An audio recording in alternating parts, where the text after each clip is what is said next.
narraa gortee natti mallaan hambaa cortee natti gallaan sin barbaadu narraa gorii dhaqaa fiidhaaf hambaa corii sijjin deemee hammaan lafafu firummaan kee nattaafu naaf hin malu lafa fuutuu namaaf jedhee sababuutu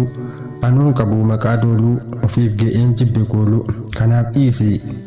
nan laaffisin murtoo kan koosin naaffisin hirkattummaa na barsiista gootummaa koo na gansiista